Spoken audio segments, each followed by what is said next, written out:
Hi there everybody, this is GAMMY, and here we are at McLean. Right behind me is the tallest building in Northern Virginia. It's technically the second tallest building in the entirety of Virginia. Also, I do want to mention this, that McLean Station. Give a big round of applause to this station, as it is now the 50th different metro station that I have tapped in or out of. Yay!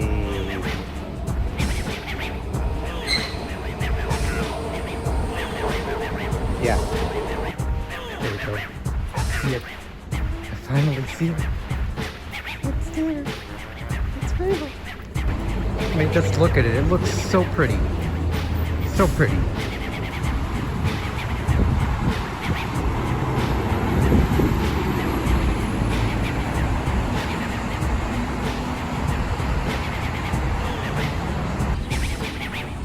And this is it. The very infamous Franklin Square Station. One of the newest and technically oldest stations from Patco. I say that because they have opened and closed multiple times in the past century, mostly due to low ridership numbers and location. But this time they seem to be hell-bent that this is going to be a much permanent fixture.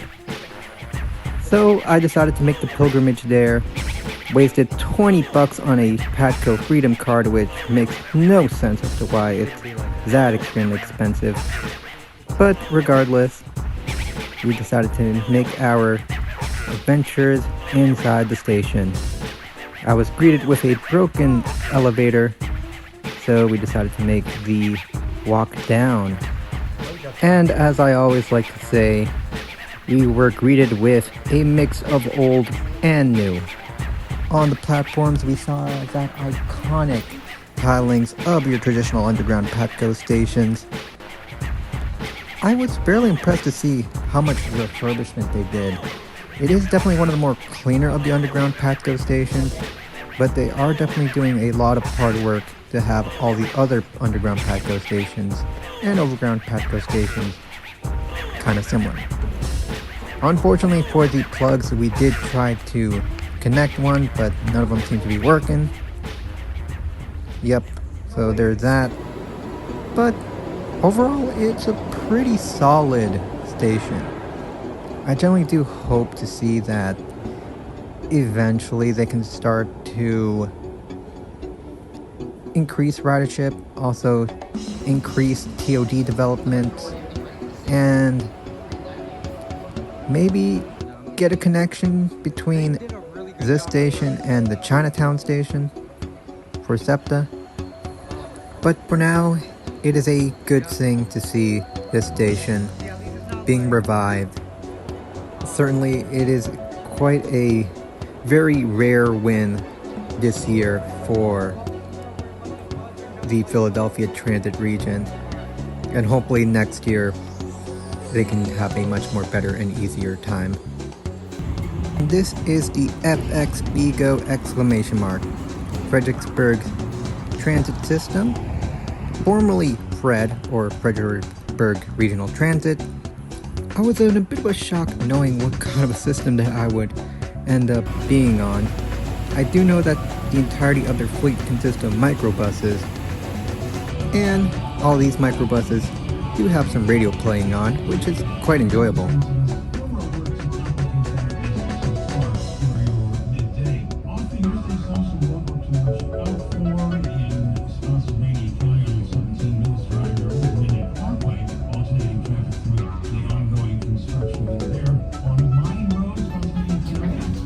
So after my hellish walk of the Central Park shopping complex, I was greeted with yet another pedestrian hostile store, this time a CVS, where apparently you have to go a long ways around to enter in that shop. Yep, this city is absolutely card pill like that. So this is the Transit Hub review. Seats do have like dedicated smoking areas on the very corners of the place. not bad. There is like an indoor place. There, yes, Greyhound Station. Also above here, there are speakers, and they do use them. Not a bad station. Transfer hub. And yeah, each of the windows sections spell out the acronym for the bus company, FXBGO, and the exclamation mark too. So finally, I was able to film the inside of the microbus without feeling like I'm going to be disturbing the passengers. There weren't that many inside the bus, but it is quite a interesting ride per se, because I normally don't use microbuses, but overall, it's what you would expect. Certainly the seats are plastic. They do have seat belts just in case.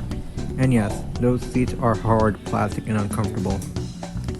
Well, at least you do have like a bit of a footrest to get yourself somewhat comfortable. But still, the seats are still small and still hard.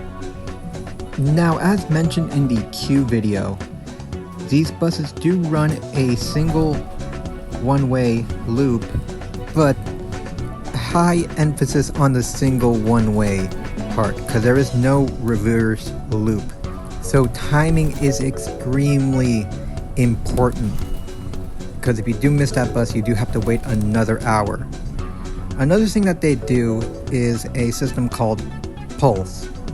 Not the GRTC BRT Pulse, but it is a method called Pulse, where all the buses will strategically scatter out, and then at a very specific time, they will meet up at a certain point, so that way you can transfer between different buses.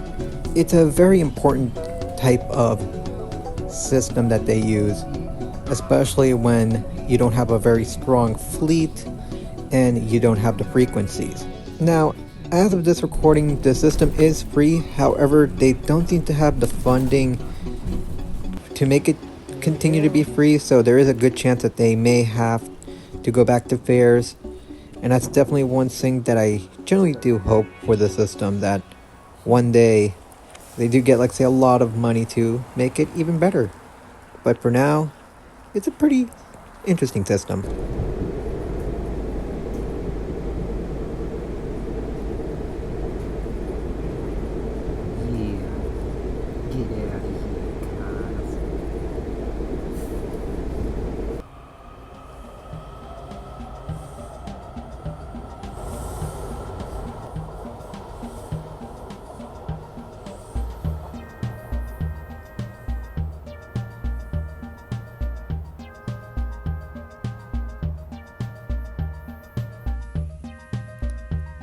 Making its proper debut to the channel is the Dulles International Airport Metro Station.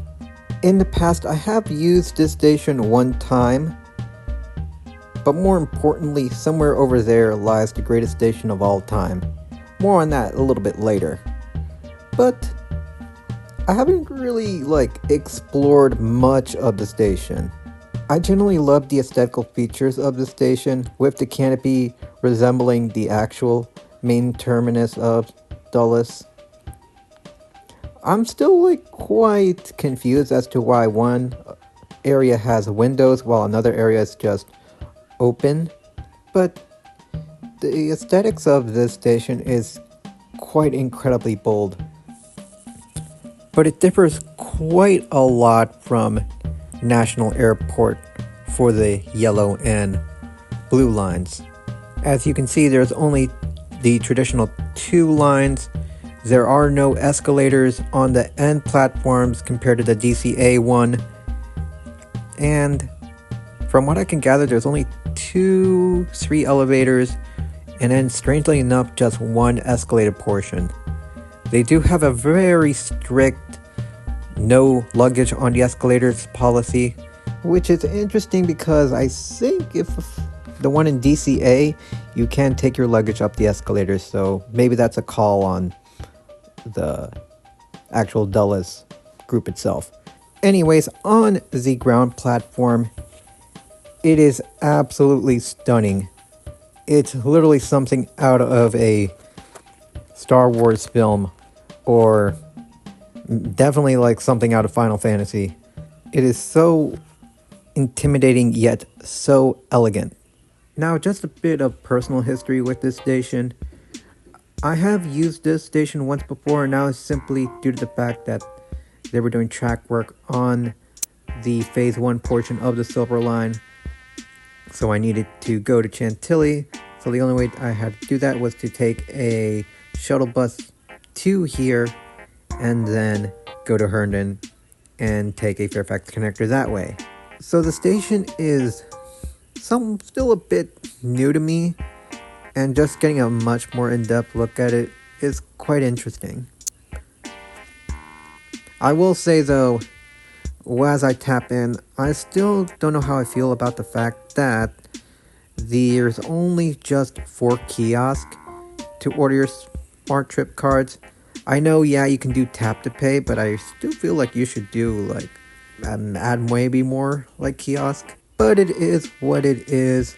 I generally do love the fact that there is an underground passageway with some moving walkways, I believe that's what they're called.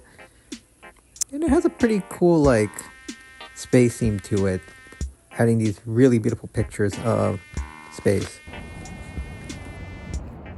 See, doesn't this go hard?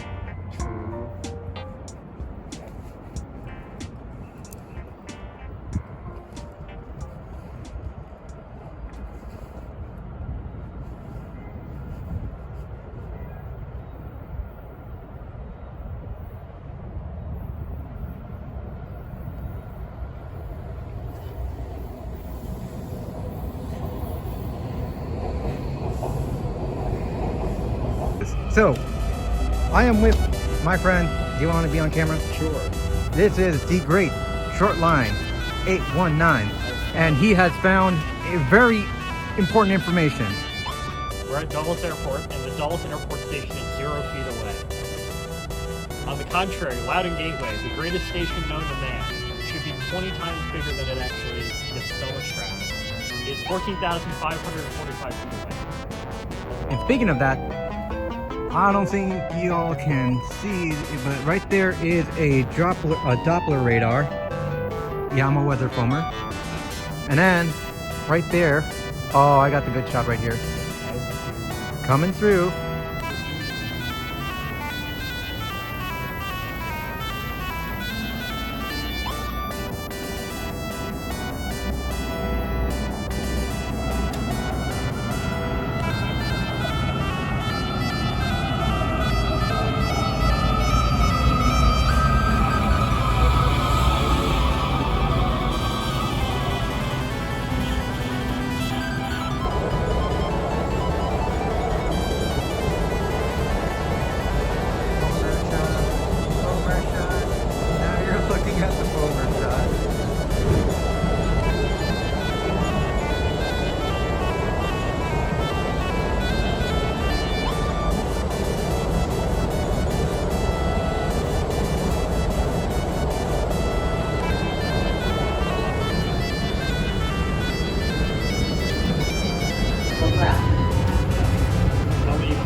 We are going to see. I don't see a single person on that platform.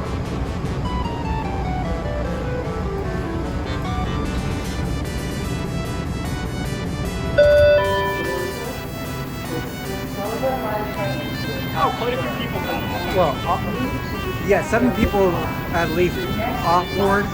Y'all can count in the chat if I did that correctly. I don't think But nobody coming in. no one got on. Alright, chat. I'm at it again at another airport. There's a reason why.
y'all, chat. Thank y'all for watching this pretty unique video.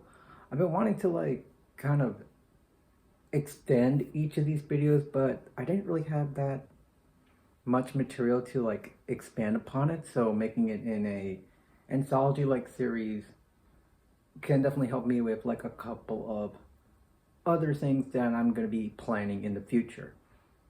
So I hope you do like this format. But aside from that, I am releasing this video on the day of the anniversary of the Loop of DC video. So technically this is my 1-year anniversary. So thank you so much for everybody who has been watching, who has been commenting, and has been joining me. And may we hope for more years of content to come. Aside from that, I do want to give like a heartfelt thank you to Shortline819, because you were the first to comment on a lot of my videos. Plus you were the first to post about like my channel, and you managed to get a lot of subscribers in. So from the bottom of my heart, thank you so much. And with that being said, I hope to see y'all next time, and may y'all have a fantastic day. Bye bye.